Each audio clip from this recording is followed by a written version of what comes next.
Ils ont repassé Harry Potter 1 la dernière fois à la télé. Harry découvre qu'il est un sorcier, passe une année de ouf à Poudlard et défonce sa tronche à Voldemort.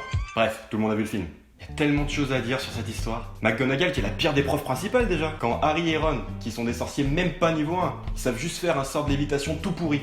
Ils arrivent à one-shot un troll des cavernes immense pour sauver la vie de leur copine, qui est restée enfermée dans les toilettes. C'est des héros les gars. McGonagall elle dit quoi? Ouais ok, 10 points pour Gryffondor. Par contre quand ils vont boire un petit thé chez Hagrid un peu trop tard en soirée et qu'ils sont chopés, là c'est direct moins 150 points dans leur tronche. C'est tellement abusé que même Malfoy il est pas bien. Et en plus, elle les envoie se faire buter dans la forêt interdite, où même les 7e années, ils ont pas le droit d'aller tellement que c'est dangereux. Ok, ils sont censés être en sécurité avec Hagrid, mais cet artiste, il leur dit quoi en plein milieu de la forêt? Ron et Hermione, vous venez avec moi. Harry, tu vas avec Malfoy. Y'a que moi qui comprends pas?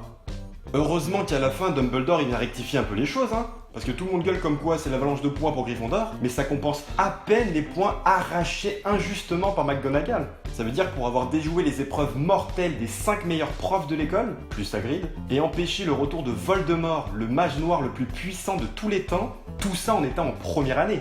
Ça vaut autant de points dans la balance qu'être allé boire le thé chez Hagrid après l'heure. Ok. Mais bon, tout ça c'est pas grave parce que Harry de toute façon il est mort bien avant la cérémonie des 4 maisons. Si, je vous assure. Et c'est pas une théorie, hein. J'ai des images et tout. Et vous l'avez forcément vu parce que c'est dans le film. Vous me croyez pas? Ok, je vous montre.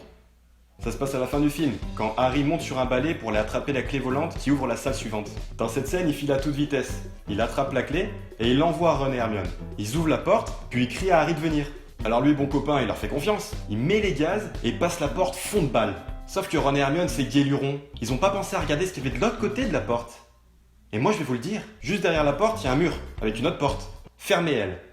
Et Harry, il a beau être immunisé contre les pouvoirs de Voldemort, bah il est pas immunisé contre les portes. Et quand elle t'arrive à 200 km/h dans la tronche, bah c'est le décès, voilà. J'imagine comme Ron et Hermione ont dû se sentir cons après ça. Donc en fait, Harry Potter, bah ça aurait dû finir comme ça.